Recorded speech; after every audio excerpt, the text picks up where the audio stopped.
Inilah akhir dari podcast dadakan.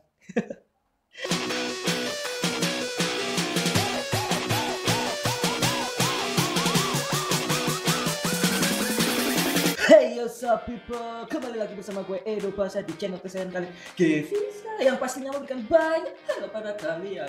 Welcome back again people di luar sana. Masih dengan konten yang sama, konten yang apaan? Ada tamu. Siapa? Ya udah suruh masuk aja deh. Hey yo people di luar sana, maaf ada gangguan sedikit karena gue kedatangan tamu dan dia memaksa untuk masuk ke sini. Katanya sih mau bertemu dengan gue, ingin talking with me. Ya ada hubungannya dengan kejadian yang kapan lalu itu. Jadi kali ini gue nggak sendirian, gue bersama driver ojol yang pernah gue prank dulu. Please welcome. Halo. So, dengan Mas siapa ini? Dan ada keperluan apa kemarin? Gue kan gak mengundang, gak order, gak apa.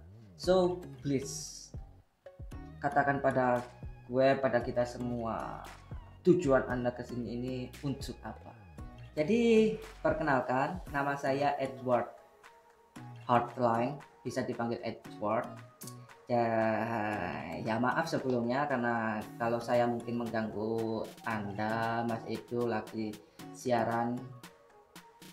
Ya memang Anda tidak mengundang saya, tidak order atau tidak apa.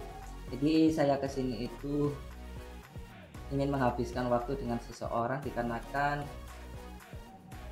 saya lagi sepi job, sepi orderan, orang-orang ya lagi di rumah.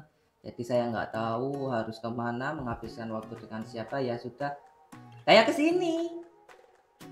Kan kita sudah bersahabat, ya kan? Saya juga sudah menonton video Anda kok. Itu keren. Saya suka, nggak apa-apa.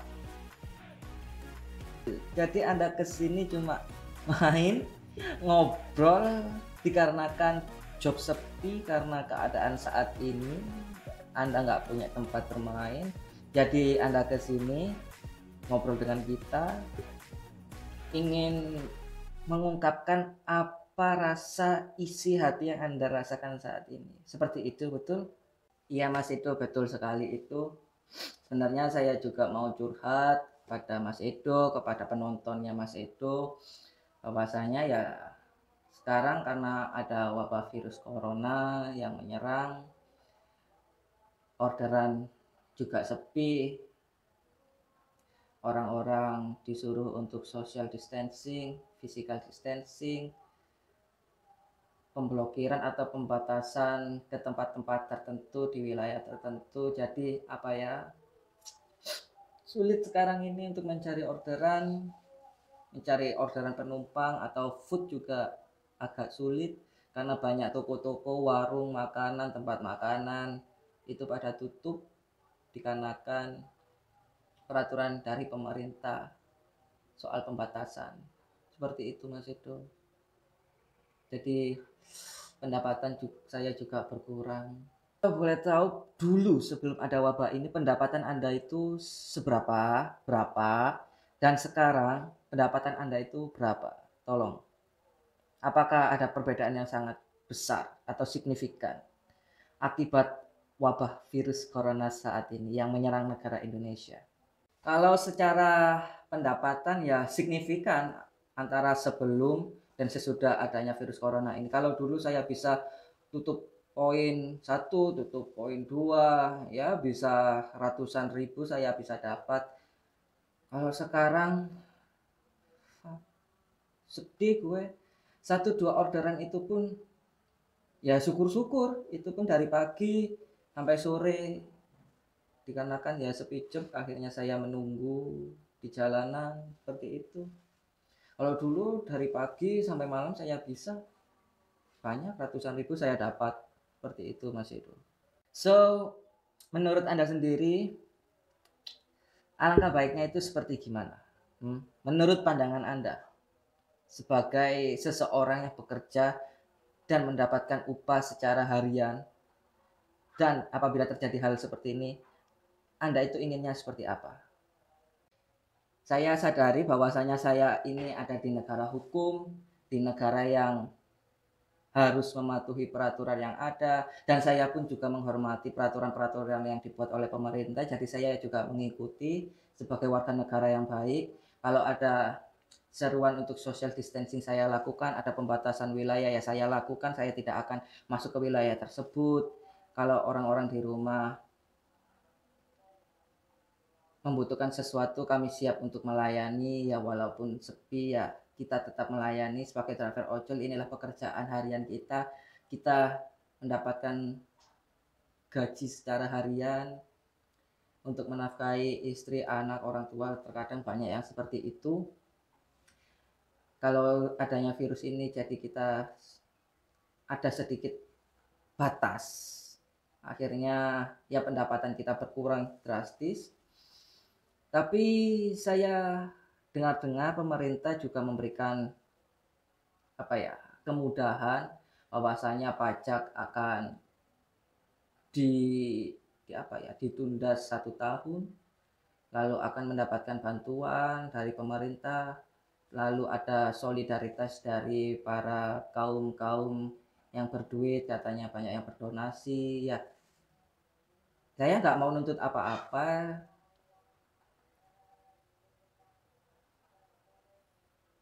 ya semoga virus ini cepat selesai, cepat hilang dari permukaan bumi ini. Jadi para driver ojol dapat beraktivitas kembali, orang-orang dapat beraktivitas kembali. Ya seperti itu Mas itu. Ya saya juga bersyukur dari pemerintah akan memberikan bantuan kepada kita-kita yang membutuhkan, bagi kita-kita yang mendapatkan gaji harian seperti saya ini. Sebenarnya dari dulu gue itu penasaran, apakah pekerjaan sebagai driver ojol ini fun, nyaman, atau enak? Menurut Anda seperti apa sebagai driver ojol? Karena gue belum pernah punya pengalaman sebagai driver ojol, jadi kurang begitu paham gimana rasanya.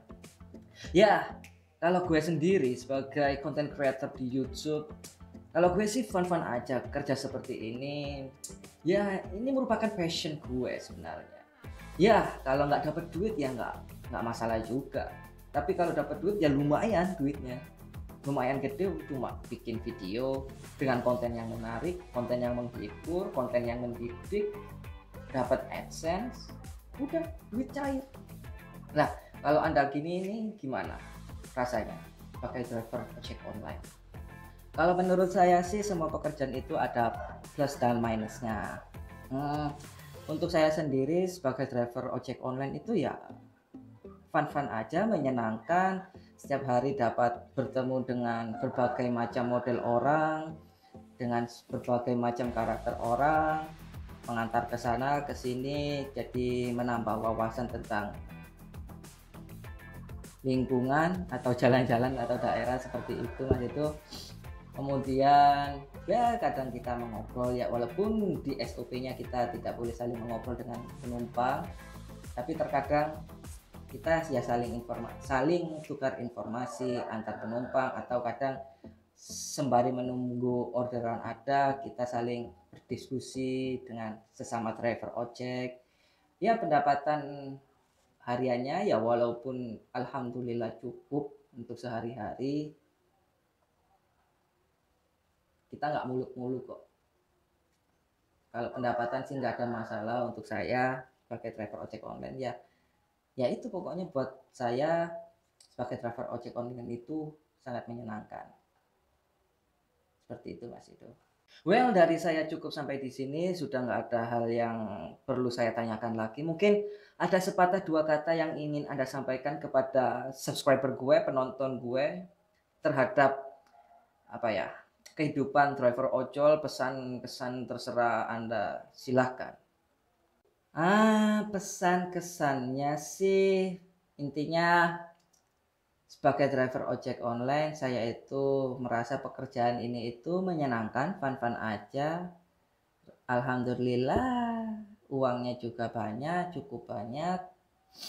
lalu kita dapat bertemu dan berinteraksi dengan orang-orang yang berbeda tiap harinya, bisa saling menambah jalinan silaturahmi dengan sesama driver ojek online, menambah solidaritas, lalu apa ya? Ya, untuk masalah masalah prank, ya tolong semoga sudah tidak ada lagi prank-prank ojek online di luar sana, karena itu sangat mengganggu kehidupan kita. Well, intinya salam satu aspal. Gacor, gacor, gacor, gacor, cor. Well, terima kasih Mas Edward kan telah berkunjung kemari ke studio YouTube gue. Sudah menyampaikan isi hati, isi gundah gulana, suka duka menjadi driver ojol saat ini. Gue ucapkan terima kasih banyak. Sukses terus, oke? So, people di luar sana, ya inilah akhir dari podcast dadakan. Podcast dadakan, fuck. Semoga bermanfaat dan menambah ilmu untuk kalian semua di luar sana, people, oke? So, tonton terus channel Gevisa, channel kesayangan kalian yang pastinya memberikan banyak hal kepada kalian. Jangan lupa tinggalkan bekas seperti like, comment, share, dan subscribe, oke? Sampai bertemu lagi di video-video berikutnya. Peace.